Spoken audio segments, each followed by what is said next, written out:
Saudara polisi akhirnya menetapkan AG, kekasih Mario Dandi, sebagai pelaku penganiayaan terhadap David. Dengan demikian, ada 3 pelaku yang terseret dalam kasus ini.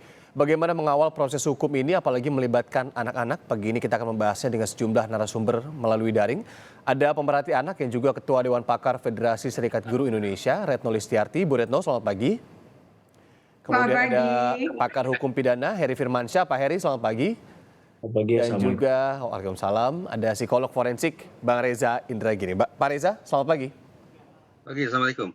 Waalaikumsalam warahmatullahi wabarakatuh. Pak Reza, kalau sebelumnya sempat dikatakan oleh Anda bahwa ini sebenarnya bukan, kalau bisa dilihat begitu ya, bukan motif emosional tapi instrumental, kemudian sekarang berkembang lagi, ini ada penetapan anak berkonflik dengan hukum, AG. Dan juga diperlihatkan beberapa bukti yang katanya ini ada sesuatu yang tidak benar atau dalam tanda kutip bohong antara ketiga orang ini yang sekarang sudah ditetapkan sebagai terduga pelaku kepada David. Kalau Anda melihatnya sekarang berkembangnya seperti apa, Bang Reza? Saya tidak memiliki akses ke masing-masing pihak dan juga tidak memiliki akses ke alat bukti apapun. Jadi sesungguhnya hal ihwal terkait dengan motif semuanya masih serba spekulatif bagi saya. Apakah itu motif emosional, atau motif instrumental, atau perpaduan dari keduanya. Ya. Pula dengan penetapan AG yang sekarang naik kelas menjadi tersangka dalam kurung anak yang berkonflik dengan hukum. Ya. Saya tidak memiliki opsi apapun kecuali menghormati dan berasumsi positif bahwa kerja penegakan hukum dalam kasus ini adalah semata-mata demi ketersediaan, atas dasar ketersediaan alat bukti sesuai dengan peraturan perundang-undangan, tidak lebih dari itu. Saya menepis jauh-jauh adanya situasi public opinion model, yaitu bagaimana opini publik bisa mempengaruhi bahkan sedikit banyak mengintervensi proses penegakan hukum. Saya mencoba membuang sejauh-jauhnya anggapan atau pemikiran semacam itu. Nah, tinggal lagi bagaimana saya sesungguhnya merasa sangat prihatin, merasa sangat sedih untuk kedua kalinya. Ya. Pertama kali adalah sedih ketika menyimak pemberitaan, lebih-lebih ketika menyaksikan video penganiayaan yang sangat-sangat menyakitkan itu dialami oleh seorang anak, yaitu Ananda David. Dan sekarang juga bertambah kesedihan karena saya membayangkan akan ada, di pelupuk mata saya mulai terbayang akan ada anak yang tidak bisa menjalani proses tumbuh kembang sebagaimana anak-anak dalam situasi normal, tengah-tengah keluarga, berada di tengah masyarakat dan teman sebaya. Akan ada barangkali dalam waktu dekat seorang anak yang harus menjalani proses tumbuh kembang dalam situasi yang jauh dari itu. Pemeriksaan kalau anak ini berarti harus didampingi sebenarnya oleh psikolog forensik, Mbak Reza ya, ketika penetapan dari berhadapan dengan hukum menjadi berkonflik dengan hukum ini. Sepanjang yang saya pahami dari bahasa Undang-Undang Sistem Peradilan Pidana Anak, intinya adalah anak bisa didampingi oleh siapapun yang dia percaya. Oke. Jadi tidak harus dari profesi tertentu, dari orang tua sudah barang tentu kita harapkan demikian. Nah, ini pula yang menjadi garis bawah bahwa ketika kita berbincang tentang anak dalam situasi apapun termasuk situasi pidana, Ya. saya sungguh-sungguh berharap bahwa akar kehidupan anak yaitu keluarga tidak dilepas atau ditanggalkan sama sekali. Jadi sangat penting perlibatan keluarga dalam setiap tahap penegakan hukum ini terus-menerus dilangsungkan, terus-menerus difasilitasi adanya.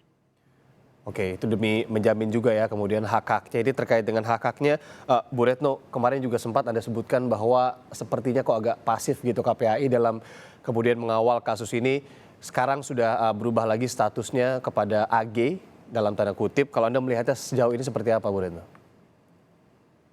Ya, pertama memang ya dari sejak kasus ini naik ya viral, KPAI itu tidak sama sekali terlihat memberikan statement, merilis, apalagi konferensi pers. Padahal ada 2 anak dalam Dalam pusaran pusaran kasus ya. ini. Meskipun siapa AG waktu itu masih berstatus saksi, tetapi kan bagaimanapun sebagai lembaga perlindungan anak mestinya menjalankan fungsi tadi ya dengan cepat, respon cepat, apalagi ini adalah kasus viral dan ada 2 anak. Kemudian juga anak yang kemudian menjadi korban itu betul-betul dalam kondisi yang terbilang sadis penganiayaannya, dan juga dampak dari kekerasan itu juga sangat luar biasa. Tentu hal ini kan momentum juga bagi KPAI untuk memberikan peringatan terkait dengan pola-pola pengasuhan, ya bagaimana upaya-upaya mencegah gitu terkait dengan kekerasan terhadap anak, dan ini harusnya menjadi momentum mendidik banyak orang tua gitu ya terkait dengan bagaimana mendampingi, mendidik tumbuh kembang anak gitu. Kemudian yang kedua, kan KPAI baru bersuara ketika keluarga AG dan kuasa hukumnya mendatangi KPAI begitu ya. Padahal pemenuhan hak seperti David ini kan harusnya Ananda Deni ya ditengok gitu ya, harusnya datang kemudian memberi empati, simpati. Saya rasa itu penting gitu untuk menunjukkan bahwa KPAI memiliki kepedulian terhadap anak gitu ya, sebagaimana tugas dan fungsi atau kewenangannya. Saya pikir itu ya catatannya, termasuk AG. Oh ya, AG ini sempat mau dikeluarkan dari sekolah kan waktu itu ya. Nah, waktu itu dia masih berstatus saksi. Jangankan berstatus saksi, berstatus kemudian anak berkonflik dengan hukum pun, pendidikannya AG ini mesti tetap dipenuhi oleh sekolah dan tidak boleh dikeluarkan gitu. Jadi ini hal yang proses hukum ini harusnya dihormati juga oleh sekolah, dan ini juga menurut saya momentum mendidik sekolah, jangan main keluarin anak gitu ya ketika dia berhadapan dengan hukum atau berkonflik, malah terutama berkonflik dengan hukum. Ini biasanya main keluarkan saja. Nah, ini kan harusnya juga menjadi momentum mengedukasi sekolah-sekolah untuk berdiri di atas aturan. Ini yang jangan sampai kita luput juga ya, walaupun banyak pemberitaan dan lain-lain, bahwa ada 2 anak yang tadi Anda sebutkan ini berada di pusaran kasus ini. Yang satu menjadi korban, yang satu menjadi terduga pelaku begitu ya Bu Retno ya. Nanti kita akan detailkan Bu Retno di segmen selanjutnya mungkin bagaimana kemudian hak-hak yang harus benar-benar dijaga oleh pihak-pihak yang berkaitan dengan penanganan kasus ini tentunya. Nah, saya ke Pak Heri Firmansyah dulu. Pak Heri, kalau pasalnya sendiri tadi disebutkan berkembang dari yang tadinya penganiayaan, sekarang penganiayaan berat ditambah penganiayaan terencana. Ini kepada Mario Dandi begitu ya. Tapi kalau harus dilihat kembali ditarik ke AG yang sekarang juga statusnya terduga pelaku tapi anak-anak, harus seperti apa ini? Jadi ada 2 ya sebenarnya ya fokusnya begitu ya? Ya, melanjutkan dulu ya bahwa ada 2 anak di situ kan posisinya berbeda-beda ya. Satu diancam sebagai pelaku, ya satunya adalah sebagai korban begitu kan. Jadi digunakan Undang-Undang Perlindungan Anak dan Sistem Peradilan Pidana Anak. Nah, kan kalau untuk secara keseluruhan ada satu tambahan ketentuan undang-undang lagi, yaitu KUHP kan, ada dikenakan 354 dan 355 KUHP untuk tersangka utama yang pastinya. Nah, itu kan kalau kita lihat ketentuannya tadi juga berat ya, dari 351 yang awalnya dimunculkan kemudian menjadi 354 dan 355 karena ada kata dengan sengaja, dan yang kemudian lebih berat lagi karena ada rencana terlebih dahulu. Ini harus kita pahami dalam konteks ini. Nah, dalam hal bahwa AG tadi itu dikenakan juga, kalau saya tidak salah kan juga ada persoalan di masalah pasal 56-nya juga. Nah, pasal 56 ini kan masalah pembantuan ya. Pada saat kejahatan sebelum dilakukan, misalnya dengan sarana prasarana atau pada saat kejahatan dilakukan. Menurut saya tinggal ini diperhatikan saja secara proporsional apa yang sudah dilakukan oleh masing-masing pihak ya terhadap aksi perbuatan yang kita sepakat tidak dibenarkan dalam konteks apa melakukan kekerasan terhadap lain, terutama yang dilakukan juga adalah anak ya, dan dilakukan kemudian disiarkan ke berbagai media akhirnya karena diketahui hal itu adalah bentuk kekerasan yang kita kecam. Nah, menurut saya tadi sekali lagi bahwa kita belum clean and clear nih apa posisinya AG tadi, karena kemarin secara sederhana saja disampaikan ada hal yang kemudian dinaikkan posisinya dari saksi kemudian menjadi tersangka karena sudah diperhatikan dengan seksama oleh penyidik dari CCTV begitu ya, dan mungkin dari keterangan para saksi yang di awal kemudian menjadi tersangka juga. Jadi ini momentum di mana keterangan tersangka itu jangan hanya untuk menyelamatkan diri pribadi ya, atau coba untuk memberikan atau menjatuhkan kesalahan kepada orang lain, tapi bicara yang jujur secara proporsional begitu. Dan baru bukti-bukti yang lain kan juga kita belum terungkap secara jelas ya, apa perannya dalam hal misalnya komunikasi yang mereka bangun di handphone masing-masing, karena pasti ajakan, ada invite ke satu tempat, dan itu arahan siapa yang pertama kali punya punya tendensi atau intention ke arah sana. Menurut saya itu juga penting untuk digali sampai kalau tadi kita katakan adalah AG, nah sejauh mana dia berkontribusi dalam perkara ini, apakah benar misalnya bangunan skema ceritanya awalnya memang dia yang berniat untuk mengontak si korban dengan alasan mengambil barang yang tertinggal begitu kan. Ya. Kemudian dia memprovokasi juga. Seperti apa? Kalau kasus yang lama ya, kita kayaknya belum move on dari kasusnya Pak Sambo begitu Ya. kan. Hal yang disampaikan kepada tersangka yang kemudian membuat dia menjadi emosi dan melakukan tindak pidana. Atau memang ini murni dari tersangka saja misalnya. Tersangka yang memperdaya misalnya menyuruh orang itu untuk mengontak dengan memaksa. Ini kan menurut versinya korban ada yang seperti itu. Saya rasa penyidik tidak gegabah dalam menetapkan. Kita lihat dari perubahan-perubahan pasal itu bisa kita maknai positif dan negatif ya. Bisa saja memang ternyata menurut penyidik kemarin belum lengkap dan ini adalah hal yang sudah dipikirkan secara matang gitu. Dengan kita lihat ada subsidiaritas di sana. Ya. Berarti ancaman pidana yang paling berat sampai pidana yang paling ringan. Kalau terbukti yang di atas ya berarti yang di bawahnya nggak perlu dibuktikan. Jadi saya lihat ini masih dalam proses yang wajar, namanya di tahap penyidikan ya pasti semua kemungkinan dan juga banyak hal dipikirkan secara detail oleh penyidik ya begitu. Iya. Pak Reza, kalau kita seperti selalu diperdengarkan bahwa ini adalah kejadian penganiayaan yang dilakukan oleh anak dalam tanda kutip seorang pejabat pajak kepada David begitu ya. Tapi kita lupa bahwa sebenarnya Mario Dandi ini juga sudah tidak anak-anak lagi begitu, sudah dewasa yang kemudian melakukan penganiayaan kepada anak David dalam tanda kutip apapun alasannya dan tidak bisa dibenarkan. Apa yang Anda bisa pahami dari kasus ini? Ya memang sejak awal saya juga sudah mencoba mengingatkan banyak pihak bahwa betapapun kita menyebut tersangka M itu sebagai anak pejabat, tetapi dia bukan lagi anak-anak. Dia sudah dewasa. Dia anak yang bukan lagi anak-anak tapi sudah dewasa. Karena dia sudah dewasa, maka saya pikir masuk akal juga kalau publik mengungkapkan atau menunjukkan rasa marahnya, rasa kesalnya sebagai bentuk sanksi sosial, sebagai bentuk penegasan bahwa apa yang dilakukan oleh tersangka M adalah sesuatu yang salah, sesuatu yang tidak bisa dibenarkan, dan kita semua marah besar akibat perbuatan yang memunculkan cedera parah pada Ananda David itu. Mekanisme ini berlangsung secara otomatis. Saya teringat seorang tokoh dalam psikologi, Bandura namanya. Dia katakan bahwa sekiranya hukum positif, peraturan perundang-undangan, aparat penegak hukum kita ragukan kinerjanya untuk bisa memunculkan efek jera, maka Bandura yakinkan kita semua bahwa sanksi sosial lah yang justru ampuh, yang justru mujarab untuk melakukan itu semua. Sanksi sosial? Terlihat oleh kita bagaimana people power kemudian akhirnya menjatuhkan sanksi sosial. Betapapun proses hukumnya sendiri masih di tingkat kepolisian, tapi sanksi sosial itu sudah berlangsung sedemikian masif, tidak hanya lagi terkait kasus penganiayaan anaknya, tapi juga meluas ke kasus-kasus lain, termasuk kemungkinan adanya tindak pidana perdagangan orang, tindak pidana perdagangan uang dan seterusnya.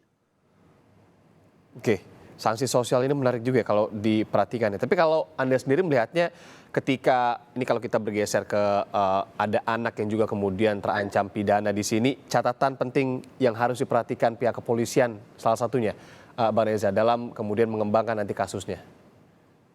Nah, karena dari perbincangan tentang tersangka M, kita berbicara tentang tersangka atau anak yang berkonflik dengan hukum berinisial AG, maka serta-merta suasana batin saya, mindset kita semua harus diubah 180 derajat. Sesaat lalu saya mengatakan masuk akal kalau kita marah terhadap tersangka yang berusia dewasa. Tetapi apa boleh buat, Undang-Undang Sistem Peradilan Pidana Anak mengingatkan kita semua untuk menyingkirkan jauh-jauh perasaan negatif, bahkan pemikiran-pemikiran tentang pemberatan sanksi dan sejenisnya ketika kita bicara tentang tersangka yang masih berusia kanak-kanak. Undang-Undang Perlindungan Anak di dalamnya bertaburan sekian banyak pasal yang tanda petik memberikan perlakuan peringanan bagi anak yang sedang berkonflik dengan hukum. Nah, spesifik bagi otoritas penegakan hukum, kalau kita baca Undang-Undang Perlindungan Anak, di situ ada perlindungan khusus, bukan perlindungan biasa, tapi perlindungan khusus.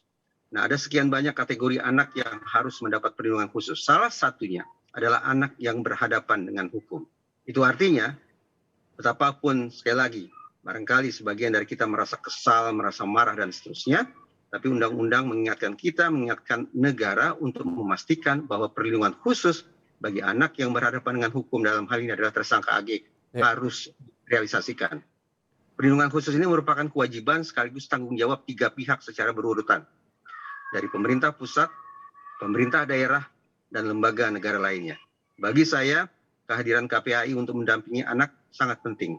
Namun tidak kalah pentingnya adalah bagaimana KPAI mengingatkan pemerintah pusat, pemerintah daerah, dan lembaga negara lainnya agar memberikan perlindungan khusus yang merupakan kewajiban dan tanggung jawab bagi tersangka AG.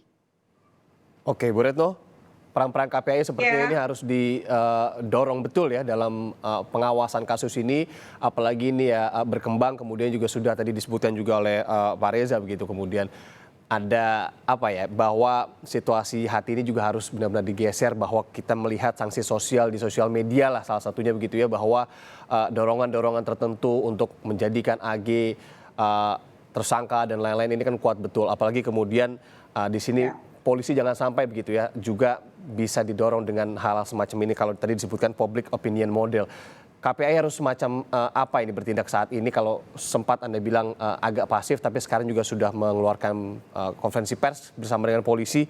Tapi yang harus dicatat juga terkait dengan sanksi-sanksi berkaitan dengan anak yang dipidana ini, Bu Retno. Mungkin Anda bisa mendetailkan kembali.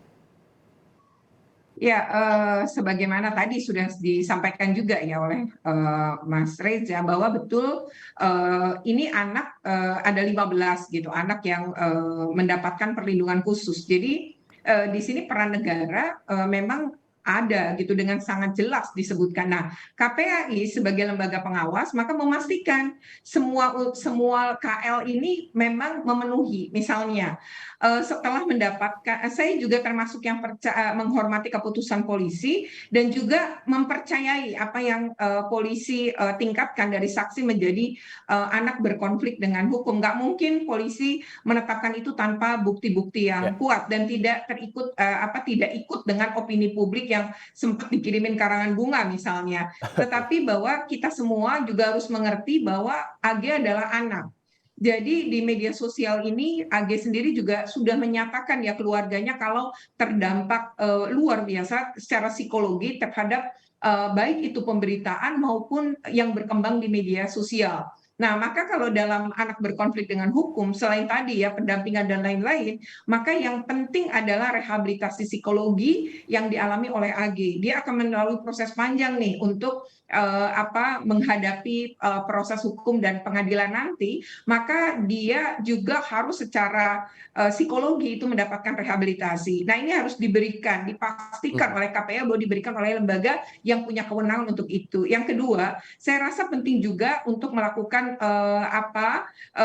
pemenuhan hak-hak AG yang lain ya, tidak hanya perlindungan psikologi, tapi bagaimana misalnya sekolah bisa memberikan PJJ ya, yang selama ini katanya memang pembelajarannya online, tapi bahwa hak-hak si AG untuk mendapatkan pembelajaran selama proses ini tetap harus dijamin meskipun dia statusnya sudah meningkat dari saksi menjadi anak berkonflik dengan hukum. Itu sebenarnya dua hal dalam jangka pendek yang mestinya dilakukan oleh KPAI. Saya rasa itu penting dan mudah betul sebenarnya KPAI berkoordinasi untuk memastikan semua itu diberikan kepada saksi AG. Pada anak berkonflik dengan hukum yaitu AG ini. AG, oke. Bu Retno, Pak Heri, Pak Riza, nanti kita lanjut usai jeda, tapi kita harus melihat jeda dulu sejenak. Saudara tetap di Sapa Indonesia Pagi, kami akan segera kembali.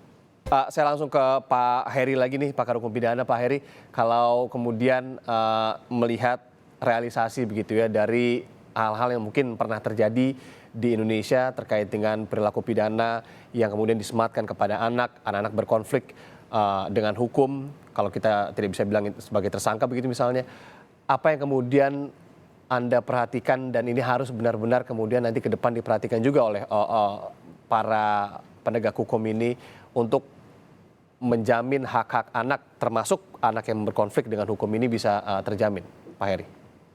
Ya, tentunya bicara hal itu bicara tentang konsepsi perlindungan hak asasi manusia secara umum juga ya Mas ya, bahwa anak itu jelas juga manusia kan. Jadi diperlakukan juga dalam konteks ini adalah nilai-nilai kemanusiaan tadi. Pemenuhan hak terbaik untuk anak itu jadi concern utama di undang-undang tersebut. Tidak bermaksud dalam hal ini membela atau membedakan mana konsepsi pelaku dan juga korban. Di mata hukum ya semuanya punya hak yang sama begitu kan. Dalam Iya, kalaupun kita bicara tentang kesalahan dan pertanggungjawaban pidana, tentulah hal yang proporsional. Dan kita bicara tentang batasan anak ini harus clean and clear juga.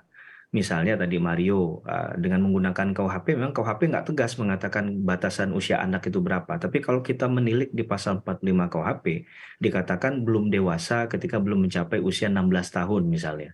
Kemudian di Undang-Undang Perlindungan Anak itu beda lagi nanti konteksnya kan. Bahkan di awalnya 8 tahun di Undang-Undang 3 1997 kalau saya tidak salah, mohon dikoreksi juga. Kemudian kan naik menjadi 12 tahun ketika ada putusan Mahkamah Konstitusi ya. 25 Februari 2011 putusan PUU 8 Romawi tahun 2010. Itu menaik usia batasan anak dari 8 menjadi 12 tahun. Dan dalam Undang-Undang Perlindungan Anak itu ya tadi ada yang sampai batasan sebelum 18 tahun atau belum menikah. Ini kan harus diperhatikan agar subjek hukumnya menjadi jelas sehingga pendekatan terkait dengan penerapan pasalnya juga tepat gitu ya. Kita memahami bahwa banyak orang yang kemudian mengecam hal ini dengan keras karena sesuatu yang memang tidak pantas dilakukan, apalagi terhadap anak yang ya dari konsepsi kekuatan dia pasti orang yang tidak berdaya, apalagi kalau dilakukan dengan orang yang lebih besar dari dirinya dan punya kekuatan lebih besar. Ini kan yang kemudian memicu kemarahan banyak orang terkait hal ini. Sekali lagi, kita bicara logika hukum, kita kembalikan kepada penyidik. Penyidik pun sudah melihat itu dengan berbagai sudut pandang begitu ya. Apa yang kemudian tepat dan kemudian penerapannya dalam hal kasus ini untuk masing-masing tersangka. Sehingga ada kalau dia memang hanya membuat tindak pidana itu menjadi berjalan dengan lancar dalam tanda petik begitu ya, dia memberikan melakukan perbuatan itu, maka dia mungkin dikenakan sehingga di pasal 56 KUHP itu muncul di sana masalah pembantuan tadi. Jadi rasionalitas dalam hal penerapan penegakan hukum ini penting juga bagi kita, bahwa bukan berarti kita hanya melihat dari sisi emosional sesaat, tapi ini sesuatu yang harus dapat dipertanggungjawabkan. Maka tadi kepolisian kan juga melapis hal itu ya. Kalau kita sebut dengan orang bahasa yang umum dikenal itu kan adalah pasal berlapis gitu ya. Ada lapisan pasal yang digunakan untuk menjerat tindak pidana ini karena ya mau nggak mau memang ini jadi concern publik ya, agar ke depan tidak terjadi lagi hal-hal semacam ini, tidak ada lagi David yang lain. Dan juga kita berharap David segera pulih agar persoalan ini juga bisa didengarkan dari versinya korban kan, seperti apa yang sebenarnya. Karena selama ini kita hanya mendengar dari satu sisi, yaitu para kepentingan hukum dalam perkara ini begitu. Tapi kalau untuk pelaku pidana dari sisi anak itu sendiri, penerapan atau penyematan pasal-pasal pidananya akan seperti apa, Pak Heri? Tidak bisa berarti dikenakan KUHP atau bagaimana? Tadi saya katakan bahwa ketika anak ini akan diajukan sebagai pelaku, dia juga harus dilihat dari sisi bahkan korban itu kan harus lihat dari pendekatan batasan usia tadi ya. Batasan usia itu yang kemudian menentukan apakah orang ini bisa digunakan kenakan KUHP atau dia masuk ke undang-undang khusus. Lex spesialisnya adalah perlindungan anak, sistem peradilan pidana anak gitu kan. Karena usia itu menjadi penting, sehingga yang disoroti itu adalah ketika misalnya awalnya kasus ini Mario muncul, itu kan langsung disebutkan usianya berapa tahun kan. Nah kemudian ketentuan pasal yang akan digunakan baik kepada si pelaku maupun juga kepada. Menurut saya ini yang harus kita jaga bersama dan kita hormati dan juga kita laksanakan secara konsisten dan bukan hanya komitmen di awal saja bahwa ada undang-undang yang mengatur secara khusus tapi tidak kita gunakan pendekatannya. Tapi sekali lagi narasi untuk menerapkan pasal ini memang bagian dari tugas pihak kepolisian ya, dan saya yakin dan polisi tidak gegabah, mereka juga sebenarnya berkoordinasi dengan ahli-ahli pidana sebelumnya, apakah ini sudah tepat untuk digandengkan dengan ketentuan undang-undang ini atau tidak. Gitu. Oke, baik. Saya ke Bu Retno dulu. Bu Retno, kalau tadi kita juga sempat ingin menyinggung hak-hak ya, tidak hanya kemudian hak-hak anak yang berkonflik dengan hukum, tadi kita sudah sebutkan AG, di mana di situ ada rehabilitasi psikologi dan lain-lainnya. Termasuk juga tentunya bagi korban yang merupakan anak yang kemudian dianiaya oleh terduga pelaku yang bukan anak-anak. Hak-haknya pasti akan lebih, kalau saya melihatnya akan lebih tebal lagi yang harus kemudian dijaga begitu ya oleh banyak pihak di sini. Mungkin Anda bisa menjelaskan sedikit tentang itu. Iya, karena dia sekarang sedang dalam kondisi sakit ya. Seharusnya memang sih pemulihan kesehatan pun ya di dalam apa undang-undang itu ya soal perlindungan khusus sebenarnya menjadi haknya dia juga gitu ya. Oke. Jadi Oh, pemulihan oke. kesehatan termasuk tentu dalam hal ini kan jatuhnya bisa dikaitkan dengan pembiayaan ya. Kemudian Hmm. yang kedua itu bisa saja kalau misalnya si keluarga pelaku tidak mampu, memang akhirnya menjadi kewajiban dari misalnya dinas kesehatan, maksudnya pemerintah daerah maupun akhirnya menjadi pemerintah pusat gitu ya. Kalau merujuk atau melihat gitu rincian dari hak-haknya dia. Tetapi ini kayaknya memang sudah tertangani ya, entah bagaimana di rumah sakit swasta dan tampaknya juga menolak pemberian biaya dari keluarga pelaku. Ya. Kemudian yang kedua adalah terkait dengan rehabilitasi psikologi kalau dia kemudian sudah pulih. Dan karena memang lukanya berat kalau berdasarkan dokter ya, misalnya terjadi pergeseran otak, kemudian juga karena pukulan berkali-kali, maka itu di bagian kepala itu terjadi trauma yang juga begitu kuat gitu ya. Tentu ini berat ya, seperti tadi Mas Reza juga sudah menjelaskan bahwa ini bisa berdampak sangat buruk jangka panjang. Dia tidak akan hidup, maksudnya kalaupun dia kemudian selamat, dia akan menjalani hidup ini dengan kondisi yang tidak seperti dahulu lagi gitu ya. Nah, ini hak-hak dia seharusnya terpenuhi ya, misalnya apakah terapi dan lain-lain, yaitu terapi tadi ya fungsi-fungsi seluruh tubuhnya dia ini pasti membutuhkan proses yang sangat panjang. Lalu perlindungan ini juga penting dalam arti perlindungan fisik dan lain-lain gitu Ya. ya. Aha. Dan bagaimana kemudian kalau dia mungkin bisa saat sudah mampu bisa dihadirkan di pengadilan misalnya, kalaupun tidak bisa dihadirkan berarti kan harus difasilitasi misalnya cara lain dengan cara online gitu didengarkan, atau dengan cara-cara lain itu